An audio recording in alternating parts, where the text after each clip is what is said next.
Level 1, the beginner. You decide to start a YouTube channel on a Wednesday evening. By Thursday, you have a channel name. By Friday, you have filmed your first video. By Saturday, you have 17 views, and you have refreshed the analytics page so many times that YouTube servers are now personally aware of your existence. 3 of those 17 views are you, watching it back to see if it is actually as bad as you remember. It is slightly worse. The setup is whatever you had available. Your phone, a window for natural light, because someone in a tutorial told you natural light is free and professional lighting is expensive, and you are currently both broke and optimistic. The audio sounds like you recorded it inside a moving vehicle on a motorway. The background is your bedroom wall, which you have tried to make look interesting by putting one plant slightly off-center. The thumbnail is a screenshot from the video because you did not know yet that the thumbnail is the most important frame your entire channel will ever produce. It is the thing a stranger decides in approximately 3 seconds whether to click on or scroll past without slowing down. The content inside barely matters if the door is invisible. You did not know this yet. Now you do. You spend 40 minutes recording and 4 hours editing because you have never edited video before, and the software has approximately 900 buttons, and you need maybe 12 of them. And figuring out which 12 requires using all 900 at least once. You post it. You tell 2 friends. One of them watches it. The other says they will and then does not, and never brings it up again, which is a form of kindness you do not fully appreciate until later. You start learning the language, CTR, retention, CPM, watch time, the algorithm. You learn that YouTube is not a platform that rewards the best content. It is a platform that rewards the content most people click on and then keep watching. Those 2 things overlap more than they conflict, but they are not the same thing. Understanding the difference is the first real lesson of being a YouTuber. You study videos in your niche, not to copy them, to understand why they work, why someone clicks on this thumbnail and not that one, why someone watches this video for 8 minutes and abandons that one at 90 seconds. The answer is always in the data, and the data is always on it, even when you would prefer it to be kinder. Your videos slowly get less terrible. Not good yet, less terrible. There is a specific video, usually somewhere between video 8 and video 15, that performs differently from everything before it. Not viral, just noticeably better. 300 views when your average is 40. Something in it connected. You watch it back, trying to identify what that thing was. You find it eventually. Not a trick, not a formula, something specific to your channel and your voice and your version of whatever this thing is you are making. And that understanding belongs to you and cannot be transferred because someone else's channel is not yours. You cross 1,000 subscribers. You thought you would feel more. What you actually feel is a brief and genuine happiness, followed immediately by the awareness that 1,000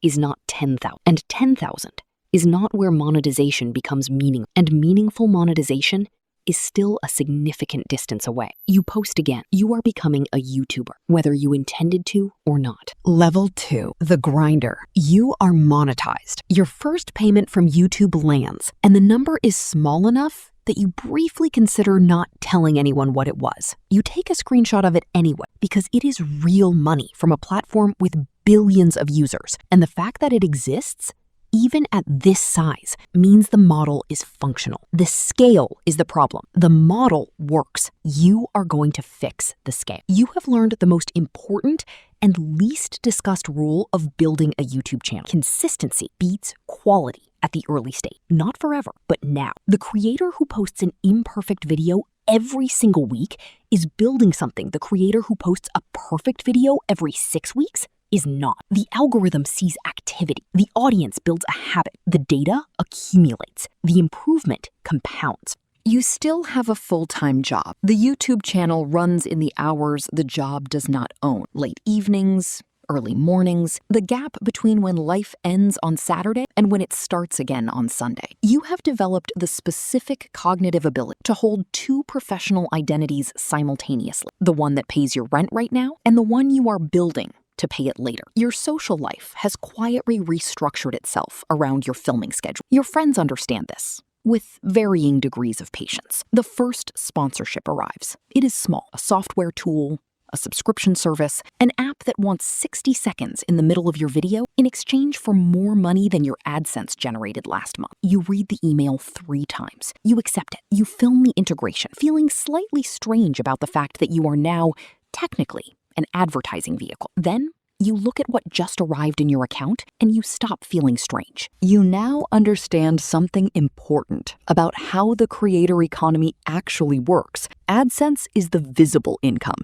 It is the number people ask about when they ask how much YouTubers make. It is not, for most successful channels, the primary income. Sponsorships, merchandise, courses, affiliate deals, these are where the real economics live. You are at the beginning of understanding this. You file it away, you grow, slowly. 10,000 subscribers, 15,000, 20. Slow growth is genuinely hard, in a way that fast growth is not. Fast growth gives you feedback. The numbers say you are right, and the numbers are loud. Slow growth requires you to make the same decision repeatedly, in the absence of strong evidence that the decision is correct. Post again, improve slightly, post again. The faith required to keep going at this stage is the thing that most people underestimate when they describe what it takes to build a channel. You keep going. You are not special in any obvious way. You are just still going. When a significant number of people who started around the same time as you have already stopped. Level 3, the breakthrough. You post a video on a Tuesday. It is a good video, not your best, not a special concept. You made it the same way you make everything now. The process is consistent, the quality is reliable, the thumbnail is solid. You post it, you go to sleep, you wake up, and something is different. The subscriber notifications are arriving at a pace that feels like a different platform. The view count is climbing at a rate you do not recognize. New people are commenting, not your regulars, not the audience that has been with you for months, but strangers who found this video somewhere in the suggested feed and stayed. The algorithm decided something about this video. It decided that the audience for this content is larger than your current subscriber base, and it tested that hypothesis by distributing the video more broadly. The hypothesis was correct. People clicked, people watched, people subscribed. You cross 100,000 subscribers. YouTube sends you something in the mail, a physical object, silver, your channel name on it. You hold it for a moment in a way that probably looks undignified from the outside. Inside, it feels like something specific, not exactly pride, more like vindication, evidence that the hours and the decisions and the small bad videos and the months where the numbers barely moved were not a mistake. They were the process. This is what the process produces. You leave the job, not impulsively. You had been watching the channel income for months and running the calculation, and the calculation finally crossed the threshold where the math made sense. You gave notice. Your manager was surprised. Some of your colleagues were genuinely supportive. One of them said they had always thought you would do something like this, without being entirely clear whether that was a compliment. You are a full-time content creator. The problems are completely different now. Before, the problem was building the audience. Now, the problem is keeping it. An audience that found you through a specific video has expectations rooted in that video. If you pivot too sharp, the algorithm does not follow you automatically. If you never change, the work becomes mechanical. And mechanical work produces content that feels mechanical. And audiences notice that, even when they cannot name it. You are navigating the creative constraint that will define the rest of your career. Making content your audience loves, while also making content you are genuinely interested in making. When those two things align, it is effortless. When they diverge even slightly, it costs energy to close the gap. You will be closing that gap repeatedly. You are learning to do it without showing the effort. Level 4, the brand. 5 years in, give or take, the subscriber count is significant. 500,000, 1 million. The number itself is not the thing that changed. What changed is what the number represents, which is trust. At a certain scale, the relationship between a creator and their audience shifts from follows to belief. They believe you when you say something is worth their time. They share your videos not because the algorithm showed it to someone they know, but because they wanted that person to see it. That is a brand. That is something completely different from a channel. The economics at this level are different in kind, not just degree. AdSense at 1 million subscribers is real income. It is not the ceiling. The ceiling is the sum of everything the audience trust can support. Sponsorships that pay rates you would not have believed a few years ago. A product line, a course, an event, an affiliate structure that generates revenue while you sleep. Creators at this level are not making YouTube money. They are running businesses that use YouTube as their primary distribution channel. You have a team, an editor, someone who handles thumbnails, someone who manages the community, maybe a business manager. You are no longer a person who makes videos. You are a person who runs a company that makes videos. The distinction is not semantic. Running a company requires skills that making videos does not develop automatically. You are building those skills in real time while also making the videos. This is more demanding than it sounds. It sounds quite demanding. The burnout conversation arrives whether you invite it or not. The algorithm wants volume. Your audience wants quality. Your sponsors want deliverables. Your team wants leadership. Your own creative energy requires something it is not always receiving: rest, distance, the space to be interested in something without immediately turning it into content. When the content is your job and your identity and the thing your social relationships are built around, the usual ways of recovering from work are not available. You learn this the hard way. You learn that the creator who posts at a sustainable pace and rests consistently produces better output over time than the creator who runs at full speed until they cannot. You structure your work accordingly. You set limits on what you will commit to. You disappoint some sponsors who want more than your calendar can hold. You say no to things that would have felt impossible to decline 2 years ago. You are learning that the channel's long-term health and your long-term health are the same variable. Level 5, the institution. You did not plan for this. You planned to make videos. You planned to build something sustainable. You hoped, in the private way that people hope for things they cannot say out loud yet, that it might become something real. You did not plan to be referenced, to be the channel that other creators mention in videos about their own beginning, to have journalists ask you for quotes about the creator economy as though your experience represents something broader, to have people find your channel for the first time through a video you made years ago and describe it as the thing that changed how they thought about money or work or how to spend their time. You did not plan for the weight of that. At this level, the content and the platform are almost separate things. The videos are the front door. They are what brings people in. But what you have actually built over the years, the trust, the consistency, the specific relationship between your voice and the people who have chosen to listen to it, that is something the platform hosts but does not own. That thing has gravity. It functions independently. When you recommend something,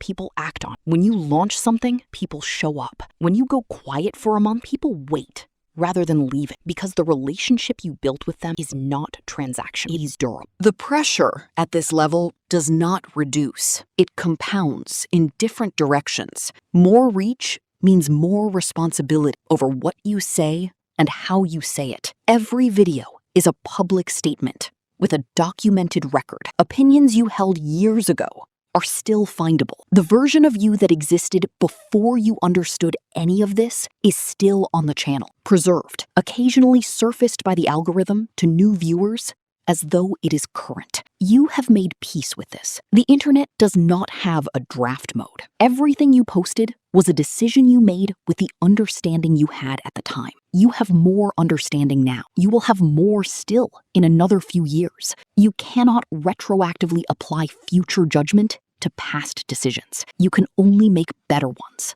going forward. The parasocial dimension of what you have built is real.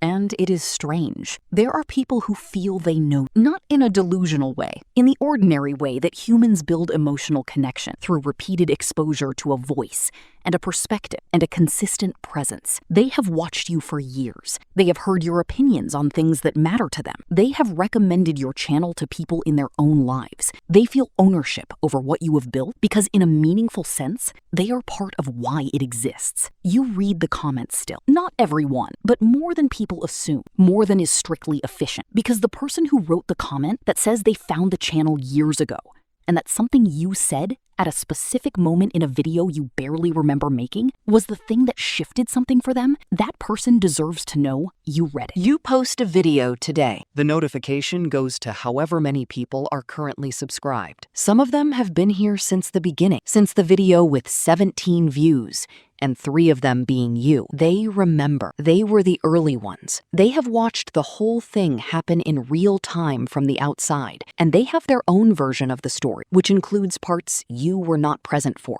You cannot manufacture that kind of relationship. You can only earn it incrementally over time by showing up and doing the work and being honest and staying long enough for the trust to build into something that algorithms do not create and therefore cannot take away. Level 5 is not really about the numbers. Level 5 is what happens when you built something that keeps being useful to people long after you posted it. When the community you created sustains itself. When the videos from you too get discovered by someone in year 8 and they come looking for more, and there is more, years of it, all still there. You cannot plan for this. You can only do the work that makes it possible. Show up, make the thing, post it, come back tomorrow.